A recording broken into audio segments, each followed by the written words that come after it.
गांधी जी के शैक्षिक दर्शन के बारे में, जिसमें पहला पॉइंट पढ़े थे पिछले वीडियो में, शिक्षा का अर्थ। आज हम लोग सेकंड पॉइंट पढ़ेंगे, शिक्षा का उद्देश्य, AIIMS of education. Gandhi ji ने शिक्षा को दो वर्गों में यानी दो भागों में विभाजित किया है। शिक्षा के उद्देश्यों को दो भागों में विभाजित किया है। इसमें पहला शिक्षा के सर्वप्रथम उद्देश्य, जिसको इमीडिएट एम के नाम से जानते हैं, और सेकेंड है शिक्षा के अंतिम उद्देश्य, जिसको अल्टीमेट एम कहते हैं। सबसे पहले हम लोग शिक्षा के सर्वप्रथम उद्देश्य में चलेंगे। शिक्षा के सर्वप्रथम उद्देश्य में कुछ पॉइंट्स है जो पढ़ना है। पहला है व्यावसायिक उद्देश्य, वोकेशनल। गांधी जी के अनुसार बालकों को भविष्य की आवश्यकता की पूर्ति हेतु तथा आत्मनिर्भर बनने के लिए शिल्प उत्पादकता का ज्ञान होना चाहिए और उनमें उसका विकास करना चाहिए। शिक्षा के माध्यम से बालकों को आत्मनिर्भर बनने के लिए उनमें तकनीकी गुणों का विकास होना चाहिए, अर्थात उन्हें हस्तकला में निपुण करना चाहिए। गांधी जी के अनुसार शिक्षा बेरोजगारी के विरुद्ध एक प्रकार की क्या होनी चाहिए, बीमा होनी चाहिए। ये एक महत्वपूर्ण पॉइंट है। सेकेंड जो है वो है सांस्कृतिक उद्देश्य। गांधी जी ने शैक्षिक पक्ष के समान ही सांस्कृतिक पक्ष को भी महत्वपूर्ण माना है। गांधी जी के अनुसार व्यावसायिक शिक्षा के साथ साथ सांस्कृतिक शिक्षा भी दी जानी चाहिए। थर्ड पॉइंट, चारित्रिक उद्देश्य। गांधी जी के अनुसार शिक्षा का संपूर्ण अंत चरित्र निर्माण से होना चाहिए। चरित्र निर्माण का तात्पर्य है कि बालकों में मनोबल, साहस, मानव सेवा तथा आत्मनियंत्रण का गुण का क्या हो, विकास हो। चौथा पॉइंट है संपूर्ण विकास का उद्देश्य। गांधी जी मानते थे कि बालक में शारीरिक, मानसिक और आध्यात्मिक गुणों का संतुलित विकास होना चाहिए, तब बालक का संपूर्ण विकास हो सकता है। नेक्स्ट है श्रम का गौरव। गांधी जी का मानना था कि देश के प्रत्येक व्यक्ति, खासकर शिक्षार्थी को कुछ न कुछ शारीरिक कार्य करना चाहिए, उन्हें श्रम का सम्मान करना चाहिए तथा अपने हाथों से कोई कार्य यदि करे तो उसमें उन्हें शर्मिंदगी महसूस नहीं करनी चाहिए। नेक्स्ट है नेतृत्व की शिक्षा। गांधी जी मानते थे कि एक मजबूत और एक सच्चे लोकतंत्र के लिए अच्छे नेताओं की आवश्यकता है। उसके लिए शिक्षा के माध्यम से बालकों में नेतृत्व की भावना विकसित की जानी चाहिए, ताकि बालकों में उत्तरदायित्व की भावना का क्या हो, विकास हो।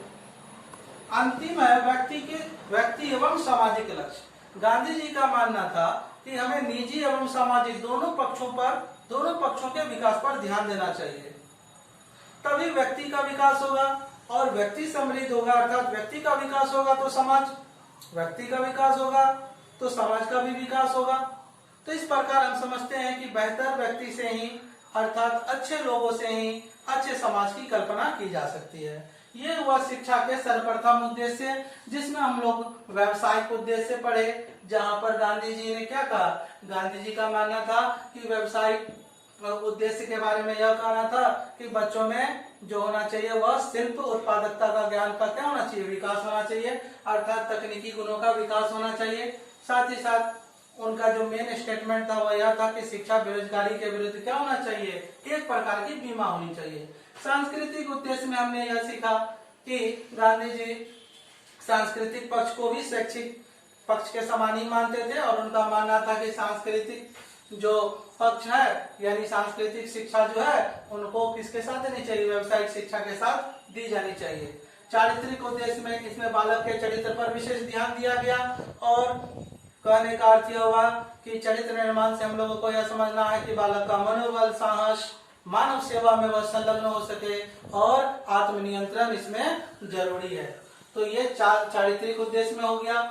चौथा संपूर्ण विकास का उद्देश्य, जिसके तहत गांधी जी मानते थे कि बालक का संपूर्ण उद्देश्य तब होगा जब बालक में शारीरिक, मानसिक और आध्यात्मिक गुणों का संतुलित विकास हो सके।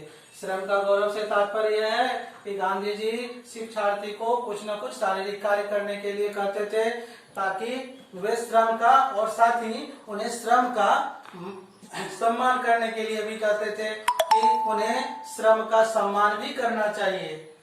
साथ ही साथ यदि शिक्षार्थी अपने हाथों से कोई कार्य करे तो उन्हें शर्मिंदगी महसूस नहीं होनी चाहिए। नेतृत्व की शिक्षा, गांधी जी सच्चे लोकतंत्र के लिए अच्छे नेताओं की जरूरत को समझते थे और वे शिक्षा के माध्यम से बालकों में नेतृत्व की भावना का विकास करना चाहते थे।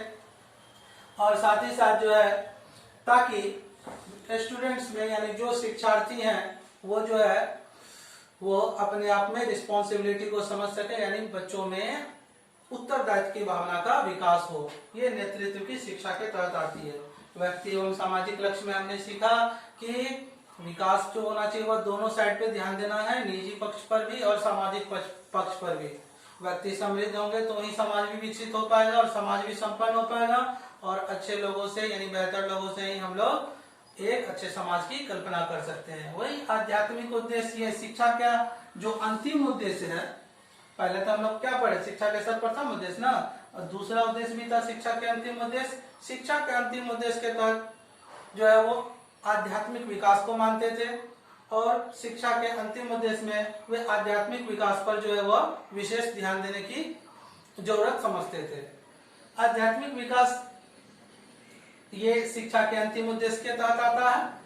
गांधी जी का कहना था कि राष्ट्र उस इकाई के बिना उन्नति नहीं कर सकता है जिससे वह बना हो। साथ ही व्यक्ति उस राष्ट्र के बिना प्रगति नहीं कर सकता है जिसका वह भाग हो। तो इस प्रकार हमने आज शिक्षा के उद्देश्य पढ़े, जिसमें शिक्षा के दो उद्देश्य पढ़े, शिक्षा के सर्वप्रथम उद्देश्य और शिक्षा के अंतिम उद्देश्य। शिक्षा के सर्वप्रथम उद्देश्य के तहत आपने देखा कि कुल 7 पॉइंट्स हमने सीखा, और शिक्षा के अंतिम उद्देश्य में आध्यात्मिक विकास को तवज्जो दिया गया है, यानी उस पर बल दिया गया है। तो इस प्रकार हमने आज गांधी जी के शैक्षिक दर्शन का सेकेंड पॉइंट पढ़ा, शिक्षा के उद्देश्य, AIIMS of education. Next video में हम लोग गांधी जी के शैक्षिक दर्शन का थर्ड पॉइंट पढ़ेंगे। Thank you.